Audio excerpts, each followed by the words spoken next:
BCB নির্বাচনে অনিয়ম নিয়ে এবার আনুষ্ঠানিক অভিযোগ করলেন তামিম ইকবাল সহ নির্বাচন বর্জন করা সংগঠকরা। রবিবার দুপুরে রফিকুল ইসলাম বাবু, লোকমান হোসেন ভুইয়াদের নিয়ে জাতীয় ক্রীড়া পরিষদে অভিযোগপত্র জমা দেন তামিম।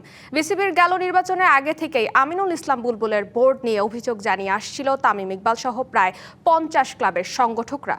বিসিবির সবশেষ নির্বাচন যথাযথ প্রক্রিয়ায় হয়নি অংশগ্রহণমূলক। নির্বাচন ছিল অস্বচ্ছ, গঠনতন্ত্রের পরিপন্থী। সুতরাং আমিনুল ইসলাম বুলবুলের বোর্ড অবৈধ শুরু থেকেই করে আসা সেই অভিযোগ নিয়ে এবার জাতীয় ক্রীড়া পরিষদে হাজির তামিম ইকবাল। সাথে ছিলেন অন্য সংগঠকরা। দাবিও ছিল সেই পুরনো নির্বাচনের আপ টু বটম আনা হোক তদন্তের আওতায়। বেশ অনেকদিন ধরে তো বিসিবির ইলেকশন নিয়ে আমরা বিভিন্ন জায়গায় বিভিন্নভাবে কথা বলে যাচ্ছি।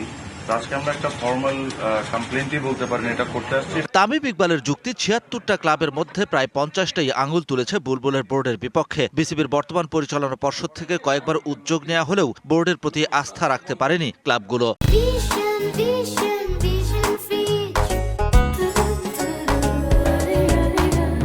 ৭৬টা ক্লাবের মধ্যে 50টা ক্লাব এই বিষয়ে অবজেকশন জানিয়েছে যে এই ইলেকশনটা রাইট ওয়েতে হয়নি।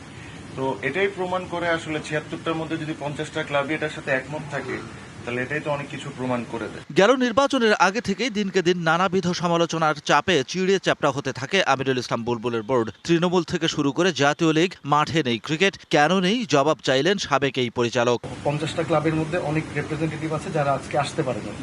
তো আপনি এটা চিন্তা করেন ৭৬টার মধ্যে পাশ করতে কয়টা ভোট লাগে। ২০২৪ সালে দেশের রাজনৈতিক পট পরিবর্তনের পর পরিবর্তন আসে বিসিবির চেয়ারেও। ফারুক আহমেদকে সরিয়ে চেয়ারে বসানো হয় বুলবুলকে। এরপর নির্বাচনে বিনা প্রতিদ্বন্দ্বিতায় সভাপতি হন বুলবুল। একঝাঁক চেনা অচেনা মুখের সমন্বয়ের পরিচালনা পর্ষদ শুরু থেকে পড়তে থাকে নানা চ্যালেঞ্জের মুখে। Shahan Papon, DBC news, Dhaka.